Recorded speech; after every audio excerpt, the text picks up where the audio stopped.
మీకు వీసా తీసిన వాళ్ళ దగ్గర ఏం చేస్తారంటే ఫస్ట్ మీరు సెటాని నెంబర్ ఇప్పించుకోండి. డైరెక్ట్గా సెటాని నెంబర్ ఇప్పించుకొని ఆ ఇంట్లో ఎంతమంది ఉంటారు, ఏం వర్కు, శాలరీ ఎంత, పిల్లలు ఎంతమంది ఉంటారు, పెద్దోళ్ళు ఎంతమంది ఉంటారు, మొత్తం డీటెయిల్స్ మీరే ఫోన్ చేసి డైరెక్ట్గా మాట్లాడుకోండి.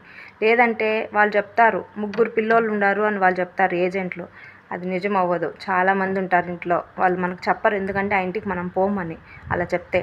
అదే డైరెక్ట్గా సెటాని అడిగితే వాళ్ళైతే అబద్ధాలు చెప్పరు, కరెక్ట్గానే చెప్తారు. ఎంతమంది ఉన్నారు, ఏం వర్క్, శాలరీ ఎంత అని కరెక్ట్గా అయితే సెటాని అయితేనే చెప్తుంది. మిగతా వాళ్ళు చెప్పింది నమ్మకాకండి. నమ్మేసి అక్కడికి వెళ్ళినారనుకో మళ్ళీ ఎవరు ఫోన్లు ఎత్తరు, మీ సావు మీదే.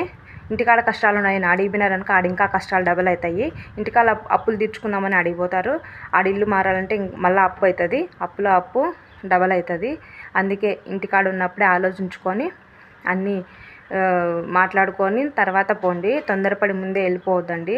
చాలా నష్టపోవాల్సి వస్తుంది వెళ్ళినామంటే కన్నా. చాలా ఇబ్బందులు పడాల్సి వస్తుంది, ఫుడ్ లేక, నిద్ర లేక, ఇంటికాడ పిల్లల్ని మర్చిపోలేక చాలా ప్రాబ్లమ్స్ ఫేస్ చేయాల్సి వస్తుంది. ఓకే, మీకు ఏదైనా డౌట్ ఉంటే కన్నా కామెంట్ సెక్షన్లో కామెంట్ చేయండి, నేను రిప్లై ఇస్తాను. Okay, bye.